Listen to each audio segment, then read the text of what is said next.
Okay, I'd just like to begin by thanking Joe for inviting me here to speak at the Glenties this year. Today, I'd just like to start off with some historical perspective and a brief look at how we got to this point in our economy. 60 years ago, T.K. Whitaker put out his plan for the first programme for economic expansion, a blueprint to move us from a closed protectionist economy to an open one and to attract inward investment. In 1950, Irish GDP per capita was 70% of the Western European average. Although things did improve in the 60s, by the time we joined the EU in 73, we were still well below the other EU countries across all economic indicators. The stark economic lowlight was that we were a country riven by high unemployment, which reached very chronic levels at times, and mass immigration. However, we have evolved from a country that's produced mostly primary, unprocessed agricultural products to a high-tech manufacturing hub in areas such as medical devices, pharmaceuticals, and ICT, and of course, food. This bright new scenario has been created by Ireland developing a pro-business environment, which has been key to our international reputation as a great place to do business. The key factors in creating this environment were a flexible and skilled workforce, a transparent and competitive tax regime, and ultimately membership of the EU single market. Once this pro-business environment was in place, Irish convergence took off at rapid speed, and this led to a move up the value chain along with huge inflows of foreign direct investment in the 1980s. In terms of the impact these companies have had on our labour market, currently roughly 1 in 10 workers are employed by a multinational, and if you take indirect employment, so that's those who are working along the supply chains of multinationals, that's 1 in 5. Even if you just look here in Donegal, yesterday Abbott announced that they were going to be having 500 new employees here, and also even if you look at Primerica and Optum, two multinationals operating in Letterkenny, those two companies account for 1 in 5 jobs in Letterkenny. There are, of course, some challenges to this scenario. FDI is incredibly mobile, with all countries competing for projects. Our 12.5% rate, along with various incentives like the R&D tax credits, are key to keep the multinationals here and also to attract new ones. However, our tax regime has been getting a lot of negative attention in recent years. We have been called a tax haven by many commentators, and this tax haven tag has been very, very hard to shake off. To shed some light on these issues and to explain the complexities around them, in 2017, IBEC launched a campaign called Ireland, a Model of Substance, to highlight the wide range of activities that take place in Ireland and that our business model is built on substance. There's many different definitions of a tax haven, but the most common one is that they're places where profits are booked, but very little actual activities take place.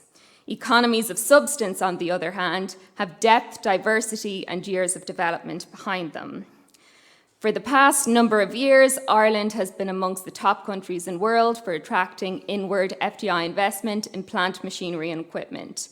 And on the back of this investment, Ireland is now home to all of the top 10 technology firms, 18 of the top 20 pharmaceutical companies, and 18 of the top 25 medical device companies.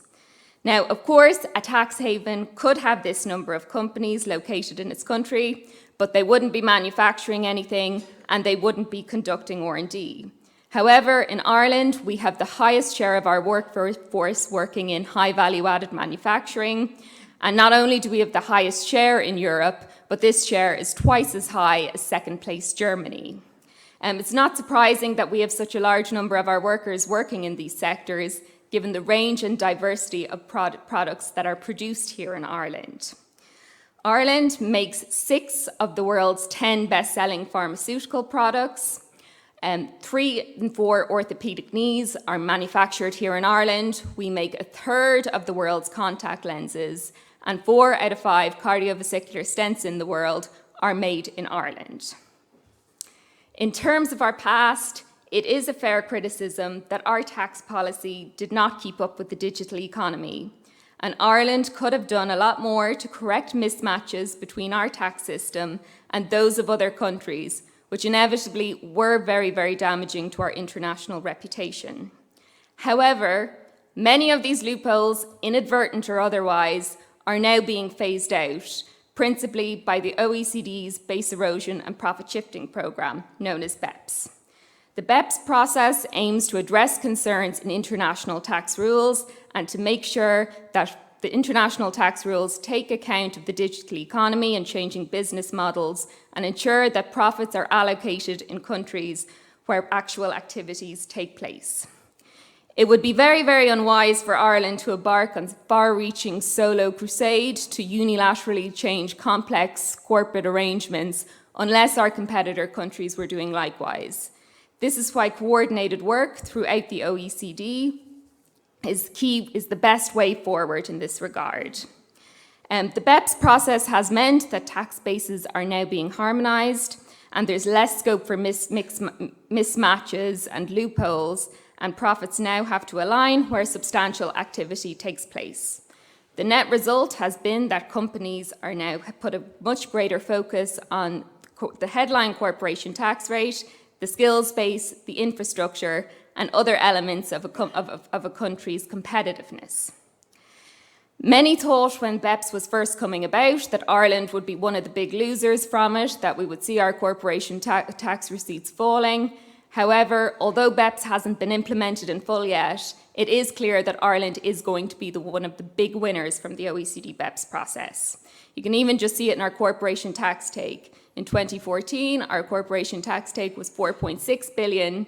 Last year, it jumped up to 8.2 billion. Also, given that most of the criticism in our tax regime has been due to historical mismatches between our tax system and the US, it's very important to mention the very recent and significant US tax reforms. This was the first major overhaul in US corporation tax regime since 1986, and it is likely that this is going to bring both some challenges and some benefits for Ireland.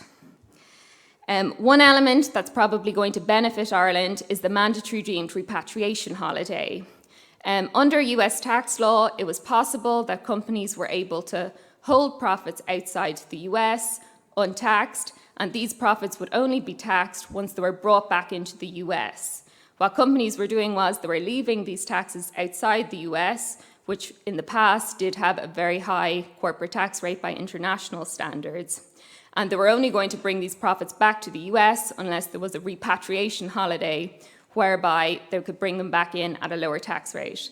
Now that we have this mandatory deemed repatriation, it is very, very likely that these profits are going to move back into the US. Also, the US plans to move from a worldwide to a territorial tax regime, so it's unlikely, if this actually does come into place, it is unlikely that we would ever see these huge volumes of profits building up outside the US again. This should remove for good the suspicion that Ireland was in the business of letting companies who made profits here not be taxed anywhere. The US also reduced its corporation tax rate from 35% to 21%, and it also changed its tax treatment for intangible assets. Our tax regime will continue to be more competitive, so it is unlikely that we're going to see a huge outflow of our FDI back to the US. However, it will make contracting investment back into Ireland a lot more difficult than it was in the past, because given the more favourable tax treatment in the US, companies are likely to be a bit more reluctant to invest abroad and might be slower in taking that step in setting up operations abroad. This does pose some risks for Ireland, particularly given how concentrated our corporation tax receipts are.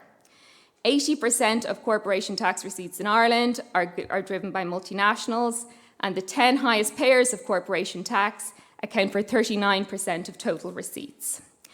This has left Ireland's tax and industrial base dangerously concentrated and over-reliant on a very small number of taxpayers. The best way to protect us against a shock is to build up the indigenous sector. Some notable successes aside, and while some of our Indigenous companies have gone on to be world leaders in their sector, there is a strong argument that we have just not done enough in the past 60 years to fulfill the first programme for economic expansion to foster in every way the development of Indigenous business. All available evidence shows that Irish Indigenous firms are well below best in class when it comes to management, innovation, and exporting, three of the real drivers of productivity and growth. We are now at a crossroads, and the next 60 years will be very different from the last. We are starting from a very strong position thanks to our FDI model, but we must now build on this to ensure that we have the same spillovers and successes for our Indigenous sectors.